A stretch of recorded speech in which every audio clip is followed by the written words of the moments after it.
فاذكروني أذكركم واشكروا لي ولا تكفرون.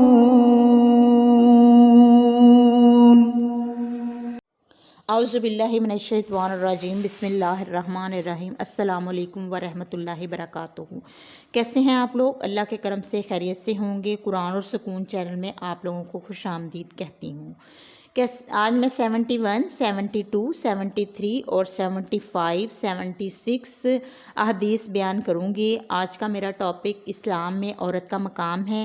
اسلام میں عورت ماں، بہن، بیوی اور بیٹی ہر لحاظ سے معزز اور محترم ٹھہری ہے۔ عورت کا اسلام میں بلند مقام ہے، اسے قابل عزت شخصیت قرار دیا گیا ہے۔ اسلام نے عورت کو بہت آسانی فراہم کی ہے اور اسے ہر درجے پر اس پر تحفظ فراہم کیا گیا ہے۔ معاشی ذمہ داریاں بھی اس پر نہیں ڈالی گئیں۔ اگر بیٹی ہے تو تحفظ کا ذمہ باپ اور بھائی کا ہے، اور معاشی ذمہ داریاں بھی باپ اور بھائی کے ذمہ ہوتی ہیں۔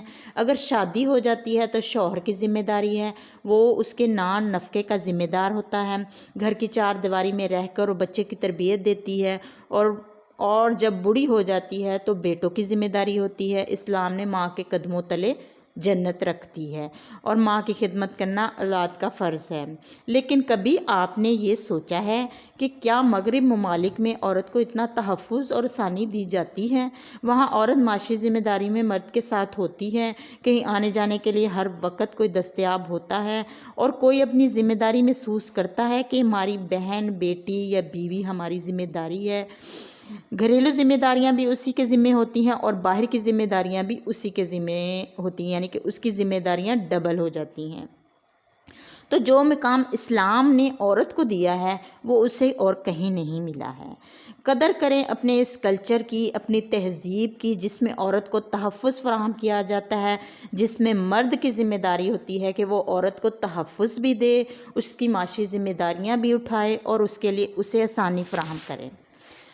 احادیث کا سلسلہ شروع کرتی ہوں۔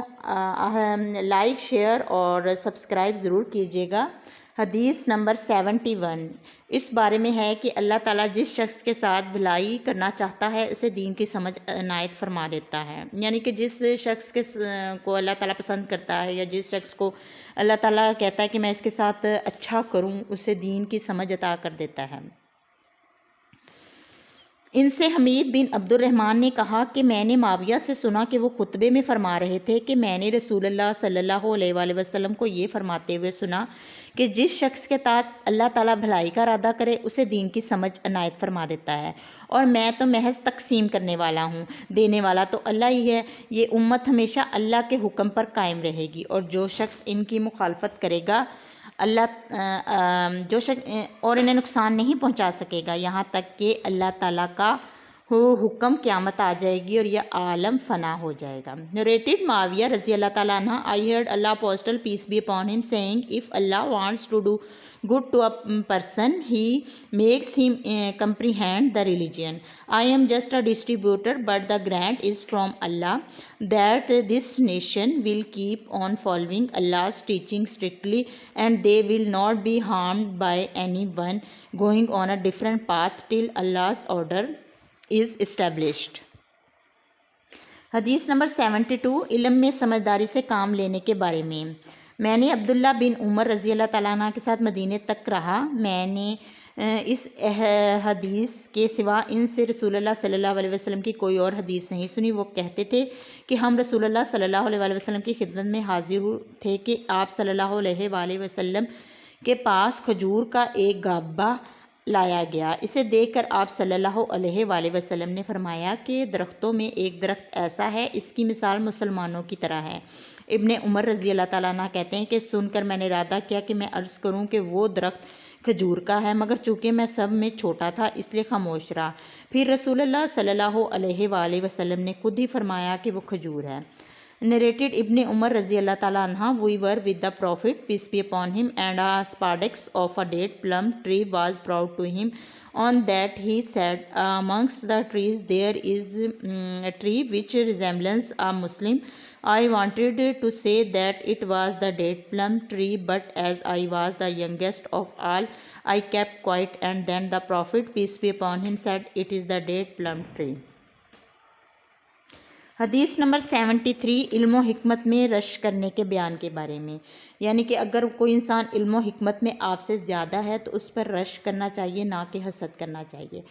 رشک اور حسد میں بہت فرق ہے۔ رشک انسان میں پازیٹیوٹی پیدا کرتا ہے اور حسد انسان میں نیگیٹیوٹی پیدا کرتا ہے۔ تو یہ حدیث اس کے بارے میں ہے۔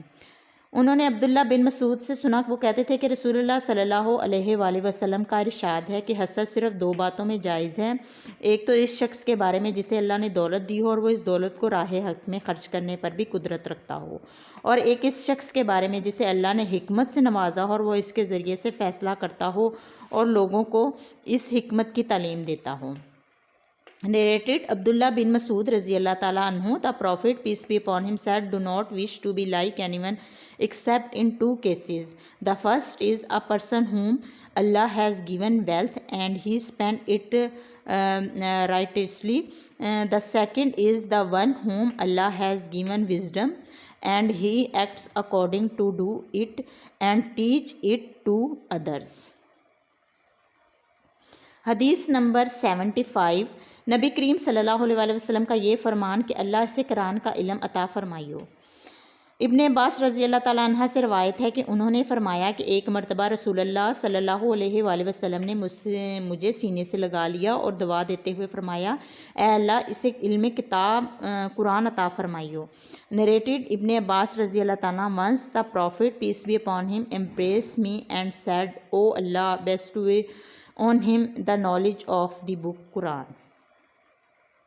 حدیث نمبر 76 اس کے بارے میں کہ بچے کا حدیث سنا کس عمر میں صحیح ہے، یعنی کہ کس عمر میں آپ نے بچے کو حدیث بتانی ہے اور کس عمر میں حدیث نصیحت وغیرہ کرنی ہے، اس کے بارے میں یہ حدیث ہے۔ وہ عبداللہ بن عباس رضی اللہ تعالیٰ عنہ سے روایت کرتے ہیں کہ میں ایک مرتبہ گدھی پر سوار ہو کر چلا، اس زمانے میں میں بلوغ کے قریب تھا۔ رسول اللہ صلی اللہ علیہ وآلہ وسلم منہ میں نماز پڑھ رہے تھے، آپ کے سامنے دیوار کی آڑ نہ تھی، تو میں بعض صفوں کے سامنے سے گزرا اور گدھی کو چھوڑ آیا، وہ چرنے لگی، جبکہ میں صف میں شامل ہو گیا، مگر کسی نے مجھے اس بات پر ٹوکا نہیں۔ Narrated ابن عباس رضی اللہ تعالیٰ once I came riding a she-ass and had attained the age of puberty. Allah's apostle peace be upon him was offering the prayer at Mina. There was no wall in front of him and I passed in front of some of the row while they were offering their prayers. Then I let the she-ass loose the grass and entered the row, and nobody objected to it. Like share اور subscribe ضرور کیجیے گا، دعاؤں میں یاد رکھیے گا۔ اللہ تعالیٰ